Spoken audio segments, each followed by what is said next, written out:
Welcome to invest now. आज हम बात करेंगे चार्ट ऑफ एक्यूरेसी के सिनेरियो नंबर 8 के बारे में। तो देखते हैं कि सिनेरियो नंबर 8 क्या है। सिनेरियो नंबर 8 में है जहां पर सपोर्ट WTB है और रेजिस्टेंस WTT है। इस सिनेरियो में सपोर्ट और रेजिस्टेंस दोनों अलग अलग डायरेक्शन में मूव कर रहे हैं, यानी कि सपोर्ट बॉटम की तरफ मूव कर रहा है और रेजिस्टेंस टॉप की तरफ मूव कर रहा है। तो इस सिनेरियो में मार्केट अनप्रिडिक्टेबल होता है, यानी कि इस सिनेरियो में अगर देखें तो ट्रेडिंग एट EOS कोई भी ट्रेड नहीं है और ट्रेडिंग एट EOR यहाँ पर भी कोई ट्रेड नहीं है। इसका मतलब ये हुआ कि ये सिनेरियो अपने आप में एक रिस्की सिनेरियो होता है और इस सिनेरियो में हम एक्सटेंशन ऑफ सपोर्ट और एक्सटेंशन ऑफ रेजिस्टेंस पर कोई भी ट्रेड नहीं करते हैं। अब देखेंगे कि ऑप्शन चेन पर ये सिनेरियो कैसा दिखता है, समझने की कोशिश करेंगे और मार्केट की रेंज भी समझने की कोशिश करेंगे। वैसे यहाँ पर सिनेरियो नंबर जो 8 है इसमें कोई ट्रेड नहीं किया जाता, क्योंकि ये सिनेरियो अपने आप में एक रिस्की सिनेरियो होता है। तो इसके लिए हम एग्जाम्पल्स लेंगे और एग्जाम्पल के थ्रू समझने की कोशिश करेंगे। अब अगर हम यहाँ पर देखें तो यहाँ हमें दिखाई दे रहा है कि सपोर्ट है 23,400 की स्ट्राइक प्राइस पर वॉल्यूम का और वॉल्यूम WTP है। रेजिस्टेंस है 23,400 की स्ट्राइक प्राइस पर वॉल्यूम का और वॉल्यूम WTT है। यानी रेजिस्टेंस टॉप की तरफ बुलिश प्रेशर बना रहा है, रेजिस्टेंस का बुलिश प्रेशर है और सपोर्ट का बियरिश प्रेशर है। तो इस कंडीशन में हम गेम ऑफ परसेंटेज की हेल्प लेते हैं। यहाँ पर गेम ऑफ परसेंटेज का खेल शुरू होता है। अब गेम ऑफ परसेंटेज को हम डिटेल में अलग से वीडियो में समझेंगे। यहाँ पर गेम ऑफ परसेंटेज की हेल्प कैसे लेंगे, यहाँ पर गेम ऑफ परसेंटेज से हम समझेंगे कि जिस साइड की परसेंटेज बढ़ेगी तो मार्केट उस साइड में मूव करेगा। जैसे कि ये मान लेते हैं सपोर्ट हो गया, सपोर्ट हो जाता है 23,400 पर स्ट्रॉन्ग, या ये जो WTP की परसेंटेज है ये डिक्रीज होने लग जाती है और जो रेजिस्टेंस की WTT की परसेंटेज है वो इंक्रीज होने लग जाती है। तो इस कंडीशन में मार्केट बुलिश हो जाएगा, यानी मार्केट टॉप की तरफ मूव करेगा।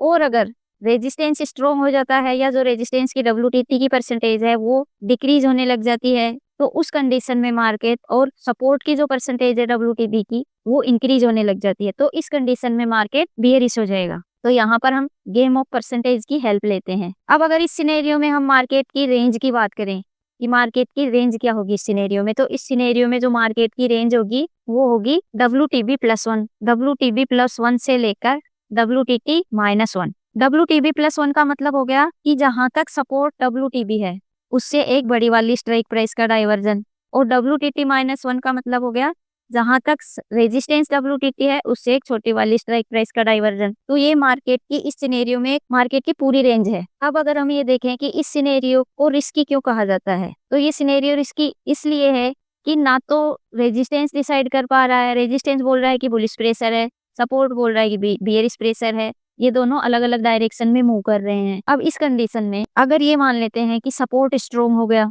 तो ये अपने आप में एक बुल रन हो जाएगा, या फिर सपोर्ट का एक जो बियरिश प्रेशर था वो खत्म हो जाएगा तो सपोर्ट का एक बुलिश प्रेशर क्रिएट होगा, और रेजिस्टेंस का पहले से एक बुलिश प्रेशर है तो इससे मार्केट बुलिश होगा। और अगर रेजिस्टेंस स्ट्रॉन्ग हो जाएगा इस केस में तो यहाँ पर जो रेजिस्टेंस का बुलिश प्रेशर था वो खत्म होकर एक बियरिश प्रेशर क्रिएट करेगा, और सपोर्ट का ऑलरेडी बियरिश प्रेशर है तो इस केस में ये काइंड ऑफ ब्लडबाथ हो जाएगा। इसीलिए इस सिनेरियो को रिस्की सिनेरियो कहा जाता है या अनप्रिडिक्टेबल भी कहा जा सकता है।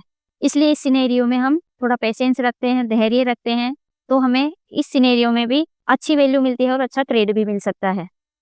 तो इस तरह से जो सिनेरियो नंबर 8 है वो हमें ऑप्शन चेन पर दिखाई देता है, और इसी वजह से यानी कि सपोर्ट और रेजिस्टेंस दोनों अलग अलग डायरेक्शन में मूव कर रहे हैं, इस वजह से इस सिनेरियो में एक्सटेंशन ऑफ सपोर्ट और एक्सटेंशन ऑफ रेजिस्टेंस पर कोई भी ट्रेड नहीं दिया गया है, यहाँ पर ब्लैंक है।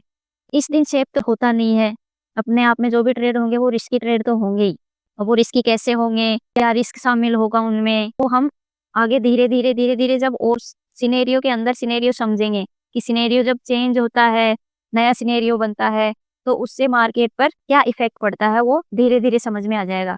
तो बस आज के लिए इतना ही। अगर सिनेरियो नंबर 8 के बारे में आपके मन में कोई भी सवाल है तो आप हमें कमेंट बॉक्स में पूछ सकते हैं।